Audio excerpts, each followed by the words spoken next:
नमस्कार, बिहार मिथिला न्यूज़ में आपका स्वागत है। मैं हूं मनोज।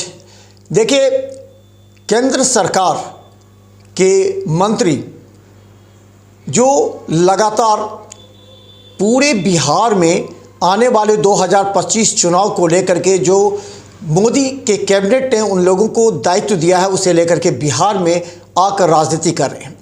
हम बता दें कि बिहार में व्याप्त भ्रष्टाचार और कई मुद्दों को लेकर के केंद्रीय मंत्री और मुजफ्फरपुर के सांसद राजभूषण निषाद ने पत्रकारों से भी बात करते हुए उन्होंने कई महत्वपूर्ण सवालों का जवाब दिया। देखिए, इस सवालों में सबसे पहले ये था कि 24 फरवरी को प्रधानमंत्री नरेंद्र मोदी बिहार के भागलपुर आ रहे हैं। सीमांचल क्षेत्र में उनकी दहाड़ से सीमांचल क्षेत्र के करीब 25 से अधिक सीटों पर बीजेपी का कैसे कब्जा हो या जदयू का, इस पर वो संबोधित करेंगे।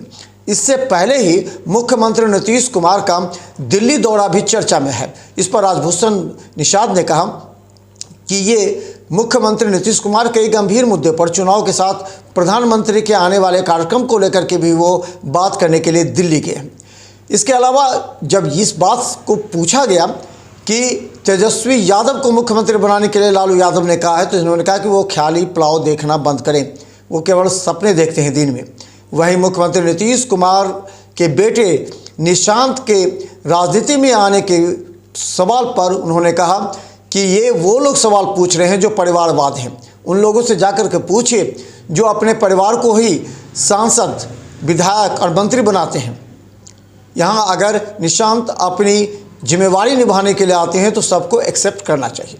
कई सवालों का जवाब राजभूषण निषाद ने दिया। देखिए, ये उनका अहंकार दर्शाता है और जिसके लिए वो अक्सर जाने जाते हैं, दमनकारी और जिस तरह के विचार का वो पोषक है, बिहार की जनता वो बर्दाश्त नहीं करेगी और आने वाले दिनों में पुनः एक बार नीतीश कुमार जी की सरकार बनेगी और बिहार में सुशासन का राज्य कायम होगा। देखिए, ये एक सपना देखने जैसा है और ये बिहार की जनता कभी नहीं होने देगी। इसलिए नहीं होने देगी कि उनके शासनकाल को बिहार की जनता ने बहुत बखूबी झेला है और देखा है कि किस तरह से अपराध का बोलबाला था और बिहार में विकास का गति रुक गया था।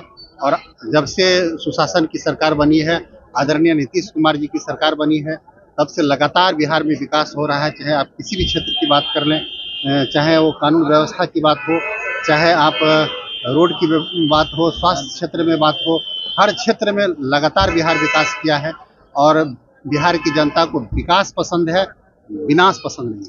केंद्रीय बजट को लेकर केंद्रीय मंत्री के साथ साथ बीजेपी के मंत्रियों की सभी कह सकते हैं स्टेट में सभी जिले में लगाई गई है ड्यूटी। क्या लग रहा है चुनावी वर्ष में कितना फायदा होगा अगर लोगों के बीच जाए, प्रेस कॉन्फ्रेंस करे? देखिए, बिहार के जो विपक्ष के नेता हैं उनको इस बात के लिए भारत सरकार को धन्यवाद देना चाहिए कि उनके ही विपक्ष के साथी दूसरे स्टेट के साथी इसे बिहार का बजट कह रहे हैं और इसलिए बिहार वासी होने के नाते उनको भी सरकार के प्रति आभार व्यक्त करना चाहिए। निश्चित रूप से बिहार क्योंकि बहुत पिछड़ा राज्य रहा है, इसलिए बिहार को प्राथमिकता में रख करके ये बजट बनाया गया है, बिहार के पर विशेष ध्यान दिया गया है। इसलिए विपक्ष के पास कोई चूंकि मुद्दा नहीं है, इसलिए वो इस तरह की अनर्गल बात कर रहे हैं। मणिपुर पड़ती है, जहाँ भी कुछ ऐसी माहौल उत्पन्न होता है तो राष्ट्रपति शासन लगे। जब सरकार नहीं चल पा रही है तो निश्चित रूप से वो एक विकल्प है। मुख्यमंत्री नीतीश कुमार कल दिल्ली जा रहे हैं, खबर ये भी है कि प्रधानमंत्री नरेंद्र मोदी से मुलाकात करेंगे। क्या लगता है कि मुख्यमंत्री नीतीश कुमार की जो मौजूदगी बिहार में है, जिस तरीके से विपक्ष का भी घबराहट पे रहती है, आदित्य ठाकरे जिस तरह इशारा कर रहे हैं, क्या लगता है कि नीतीश कुमार बेहद जरूरी है बिहार के लिए, एनडीए के लिए? निश्चित रूप से बिहार के विकास के लिए उन्होंने जिस तरह का काम किया है, लगातार इतनी बार बिहार में रहे, तब से लगातार बिहार का विकास हुआ है।